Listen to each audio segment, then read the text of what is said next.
नमस्कार विद्यार्थी मित्रांनो, बी ए तृतीय वर्ष ऐच्छिक मराठी मध्ययुगीन मराठी वाङ्मयाचा इतिहास या अभ्यासपत्रिकेमध्ये आपण पंडिती कविता या घटकांतर्गत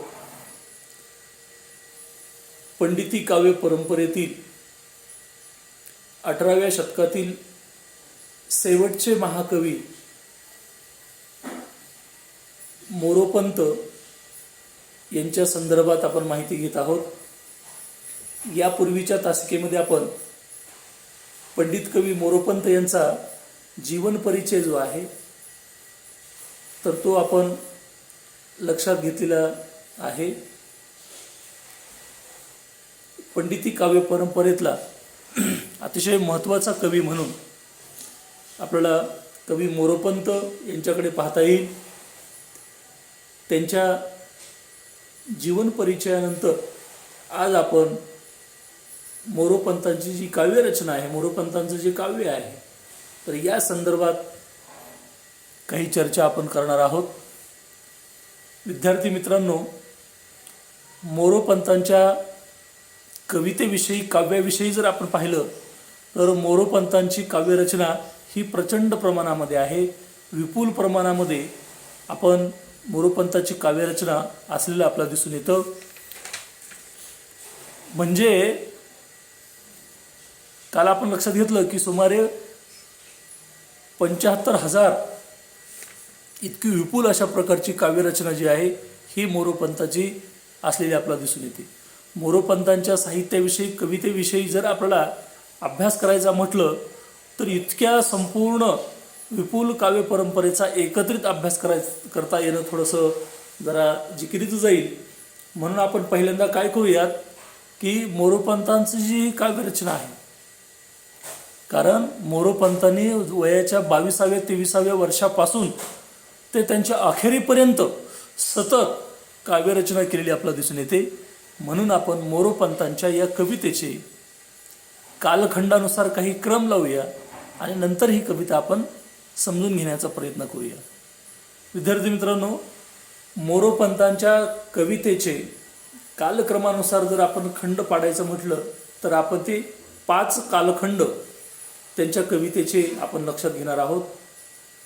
कारण मोरोपंतांनी काव्यरचनेची सुरुवात जी आहे, प्रारंभ जो आहे तो वयाच्या 22व्या-23व्या वर्षी केला असं आपण म्हणूया. पहिली 10 वर्ष जी आहे त्यांनी, पहिली 10 वर्ष म्हणजे 1750 ते 1760 ही एक उमेदवारीत घातलेला कालखंड म्हणून आपण लक्षात घेऊ. पण नंतर त्यांनी जी काव्यरचना करायला सुरुवात केली तर त्यातला पहिला जो कालखंड आहे तर तो आपण मानूया 1760, आपले 1750 ते 60 हा पहिला 10 वर्षाचा कालखंड आपण मानूया.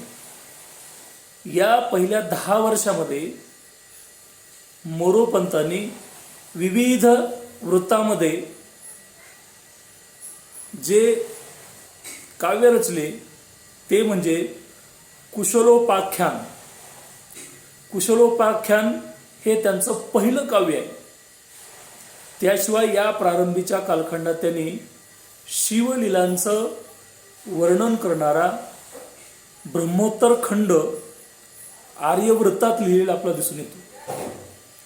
लक्षात ठेवा, मी काल सांगितल्याप्रमाणे की सगळ्यांनी असे काही महत्त्वाचे हे मुद्दे जे आहे आपण नोट करून ठेवा, कारण आपल्याला वस्तुनिष्ठ अशा पद्धतीची प्रश्नोत्तर परीक्षा आपल्याला द्यायची आहे ना. बघा, त्यांचा पहिल्या 10 वर्षाचा कालखंड जो आपण म्हणायला लागतो तर तो सर्वात पहिल्यांदा त्यांनी कुशलोपाख्यान नावाचं पहिलं काव्य मोरोपंतांनी लिहिलेलं आपल्याला दिसून येतं. या प्रारंभीच्या कालखंडातच त्यांनी शिवलीलांचं वर्णन करणारा ब्रह्मोत्तर खंड जो आहे तर तो आर्यव्रतामध्ये लिहिलेला आपल्याला दिसून येतो. आणि त्यानंतर भागवताच्या दशमस्कंदाच्या आधारे आर्या गीताव्रतात जो आहे तो त्यांनी लिहिलेला अतिशय महत्त्वाचा ग्रंथ म्हणजे कृष्णविजय आहे ना. कृष्णविजय त्यांनी पुन्हा लिहिण्यास सुरुवात केली आणि याच काळात त्यांनी त्यांचा दुसरा एक महत्त्वाचा ग्रंथ प्रल्हाद विजय, या प्रल्हाद विजय या ग्रंथाची सुद्धा रचना याच व्रतात म्हणजे आर्याव्रतात केलेली आपला ही दिसून येते. हा त्यांचा एक प्रारंभीचा कालखंड. या प्रारंभीच्या कालखंडातले महत्त्वाचे ग्रंथ म्हणजे कुशलोपाख्यान, कृष्णविजय, प्रल्हाद विजय आणि शिवलीलांचं वर्णन करणारा ब्रह्मोत्तर खंड, म्हणजे असे हे महत्त्वाचे ग्रंथ प्रारंभीच्याच काळात त्यांनी लिहिलेले आहे. विद्यार्थी मित्रांनो, त्यांच्या काव्याचा दुसरा जो खंड आहे कालक्रमानुसार तो आपण पाहणार आहोत. तो म्हणजे 1761 ते 1765 असा 5 वर्षाचा तो दुसरा कालखंड जो आहे तर तो आपल्याला मानता येईल. या 5 वर्षाच्या कालखंडामध्ये आपण जर लक्षात घेतलं तर हा 5 वर्षाचा कालखंड म्हणजे त्यांच्या श्लोकबद्ध रचनेचा हा कालखंड आहे. या 5 वर्षाच्या कालखंडात त्यांनी जे काही प्रामुख्यानं काव्यरचना केलेली आहे ही बहुतांशपणे श्लोकबद्ध अशा पद्धतीची जी काव्यरचना ही त्यांनी केलेली आहे. पूर्वी त्यांनी आर्यगीत व्रतात जो सुरुवात केलेला कृष्णविजय हा ग्रंथ होता, हा काव्यग्रंथ पुढं त्यांनी या 5 वर्षाच्या कालखंडामध्ये श्लोकबद्ध अशा रचनेच्या माध्यमातून त्यांनी लिहिलेला आपला दिसून येतो आहे ना. म्हणजे हा कृष्णविजय पुढं श्लोकबद्ध रचनेने मग त्यांनी तो पुढं चालवलेला आपला दिसतो आहे. अजूनही तो ग्रंथ पूर्ण नाही, अजूनही तो चालूच आहे, पण त्या ग्रंथामधल्या रचनेतला हा जो लक्षात आपला फरक येतो तर तो या काळानुसार आपल्याला लक्षात घ्यावा लागतो. विद्यार्थी मित्रांनो, तिसरा कालखंड जो आहे तो जर आपण पाहिला तर 1766 ते 1772 म्हणजे असा 6 वर्षाचा काळ. या काळामध्ये किंवा या काळातील त्यांच्या रचनेचा मुख्य विशेष म्हणजे आर्यव्रताचे पूर्णपणे प्रस्थापित झालेले प्राबल्य होय. आर्यव्रताचं प्राबल्य जे आहे हे पूर्णपणे या काळामध्ये प्रस्थापित झालेलं आपल्याला दिसून येतं. कारण कृष्णविजय या ग्रंथाची समाप्ती या तिसऱ्या कालखंडामध्ये झालेली आहे. 1766 ते 1772 हा जो कालखंड आहे, तिसरा कालखंड त्यांच्या काव्यरचनेच्या कालक्रमानुसार, तर यामध्ये त्यांनी हा जो कृष्णविजय आहे या कृष्णविजय ग्रंथाची समाप्ती याच कालखंडामध्ये झालेली आहे. आणि हा तिसरा कालखंड इतर ग्रंथाच्या दृष्टिकोनातून अतिशय महत्त्वाचा आहे. कारण या कालखंडामध्ये त्यांनी सीतागीत, सावित्री गीत आणि रुक्मिणी गीत ही 3 गीतं ओवीबद्ध अशा पद्धतीनं रचलेली आपल्याला दिसून येतात. याच्याशिवाय मंत्र रामायण, आर्य केकावली, संशय रत्नावली है ना, नामसुधा चषक, हे जे ईश्वरांची गुणमहती गाणारी जी स्तोत्रे आहेत तर या कालखंडामध्ये त्यांनी रचलेली आपल्याला दिसून येतात. याशिवाय त्यांनी भागवती स्तोत्रे जी आहेत तर ती सुद्धा या काळात रचलेली आपल्याला दिसून येतात. यानंतर त्यांच्या काव्यरचनेचा पुढचा जो टप्पा आहे, चौथा टप्पा, तो 1773 ते 1783 हा 10 वर्षाचा तो त्यांच्या काळाचा चौथा कालखंड आपल्याला लक्षात घेता येईल. हा कालखंड मोरोपंतांच्या जीवनातील अत्यंत महत्त्वाचा आहे. कशासाठी? तर या कालखंडामध्ये मोरोपंतांनी महाभारत या ग्रंथावर केलेली जी रचना जी आहे तर ती आपल्याला लक्षात घेता येईल. महाभारताच्या रचनेचा कालखंड म्हणून हा चौथा कालखंड जो आहे तर तो आपल्याला लक्षात घेता येईल. आतापर्यंत त्यांनी आर्याव्रतामध्ये महाभारताच्या रचनेसाठी योजलेले आणि आपल्या महाराष्ट्रीयनांना